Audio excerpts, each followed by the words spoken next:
Hey YouTube, Untamed here. So I think we can all agree that the entire new vehicle market is in a state of paralysis. In particular, I truly believe that the new truck market has collapsed at this point. And in this video, I'm going to highlight the 3 driving reasons why I believe that is the case. And at the end, I'm going to highlight what I believe the future holds for the new vehicle market in general, and in particular, the new truck market. So stay tuned for that at the end. So number 1, I'm not going to beat this one to death. We've talked about it before, but I do want to paint a clearer picture of what this really means. That is the terrible interest rates. So I've talked about it before, even with an excellent credit score right now, you're going to land an interest rate anywhere between 7 and 10% on your new vehicle purchase. That is insane. And let me go one step further in this video. So on a brand new, let's say $100,000 truck, which is not too uncommon nowadays, unfortunately, on a $100,000 truck, if you were to land a 10% interest rate on that with a 5-year loan, a 60-month loan, you're going to be spending $127,000 on it, over that, $127,500 throughout the course of your loan. Again, that assumes you pay throughout the entire course of the loan. You drug out the entire 60 months. You're paying $127,500 for it. That is insane. You're spending over a quarter of the truck's initial price just in interest. So at the end of the day, you just spent $127,500 on a $100,000 truck that probably depreciated, $10,000, $20,000, or $30,000 at that point, or probably even more throughout 5 years, right? That is insane. So if you were to have bought that same exact $100,000 truck a year and a half ago and got a 2.5% interest rate, which wasn't too uncommon back then, you would have spent $106,500 for it. So much more bearable, much more normal to have spent $6,500 in interest over the course of a 5-year loan. That is normal. So yeah, that is absolutely the clearest indicator of why I think people are not buying right now. For good reason, right? Even with excellent credit, you're getting aced on it. So I digress. Number 1, terrible interest rates. Number 2, awful trade-in values. Have you tried calling around and seeing what a dealership would offer you for your vehicle on trade-in? I don't recommend it. I've tried it a few times. I tried helping a buddy out the other day with it. They are awful right now. The same vehicle that you would have easily gotten $50,000 for a year and a half ago, you'd be lucky to get $42,000 for it right now. Lucky to get that much. So an $8,000 gap drop over the last year, really. And I'm confident in saying that. So you get terrible trade values, but you do get incentivized sale prices right now. So dealerships are actually discounting their vehicles, maybe $1,000, $2,000, $4,000 off, sometimes more, depending on what it is. Like if it's GM, they're going to drop it more than that. But pretend they drop it $2,000, that same $100,000 truck, they drop it $2,000 now. You're going to be getting $8,000 less than what you would have been given for your same trade-in a year ago. So you're still out a $6,000 gap negative, if that makes sense. So that is definitely an added factor. And why is that? Why are trade values so bad right now? That is because inventory levels are up tremendously. Let me paint this picture for you. So back just in 2019, 2020, right around there, we saw days on lot averages range between 3 and 7 days. So when a vehicle manufacturer or dealership received new inventory to their dealership, it would average 3 to 7 days before that inventory, that unit was sold. Fast forward to today, it is now between 70 and 80 days average. That is insane. So a huge, huge uptick in that regard.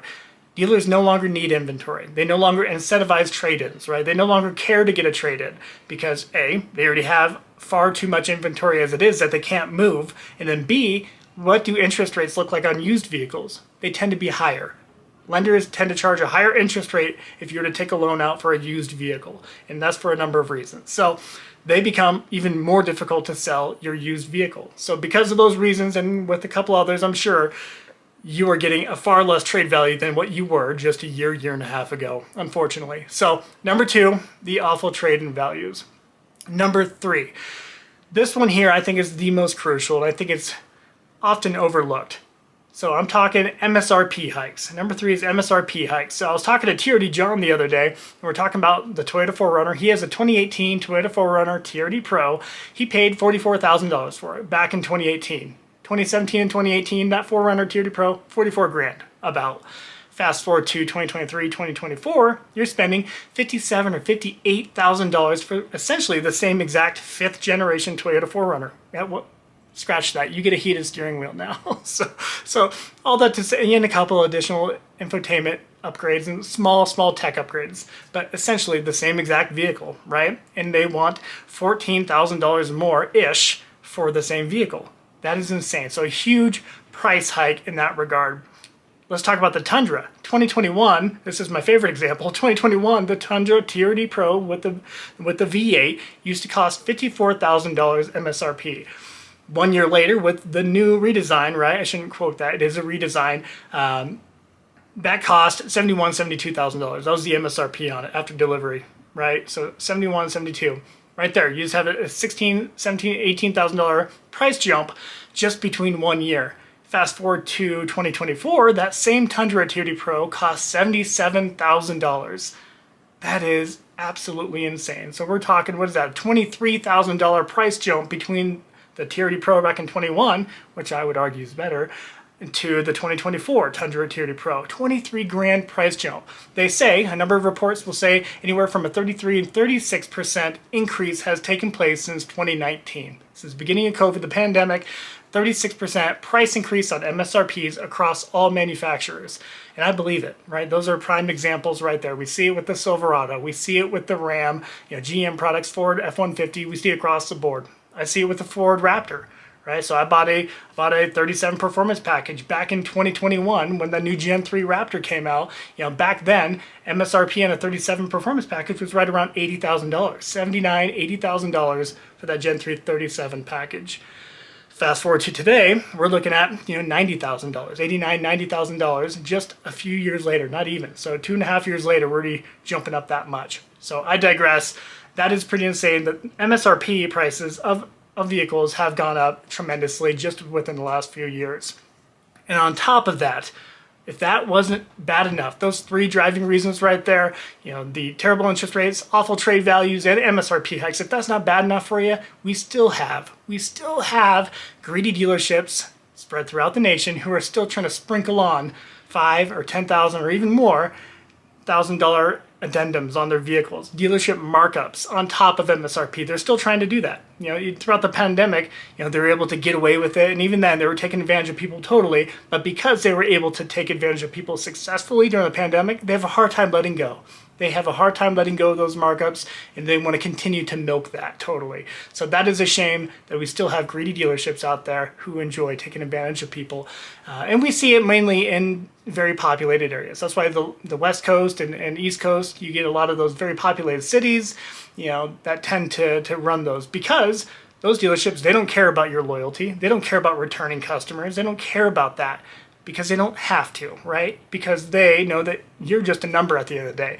You're just a number. You're one of millions of people who could potentially be a customer. So they don't care about you personally. They just care about that mighty dollar.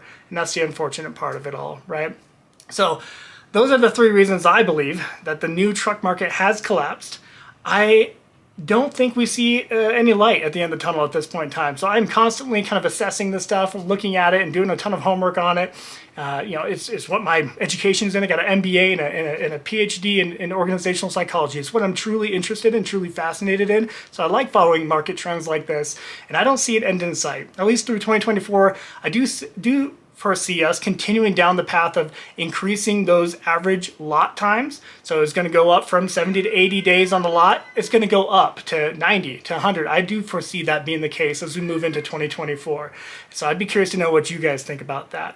So, and the last point I'll throw in there for fun, I wasn't going to mention it, but EV sales. EV sales are dead, right? So you got the Ford F-150 Lightning, dead, right? People, they just are not selling. Ford is unable to incentivize those sales. Even with 0% interest rates or 1.9% interest rates, huge government subsidies offered on them, tax breaks offered on them, they still can't move them. People do not want them, and that is pretty remarkable. Especially, just a year and a half ago, 2 years ago, people were crazy about them. They're excited about them. And then, well, here we are, a year and a half later, they can't even get the dust off of them, right? So let me know what your thoughts are on that. So if this video, you found it helpful at all, I normally don't ask this at the end of my videos, but I would appreciate it if you did consider liking and subscribing.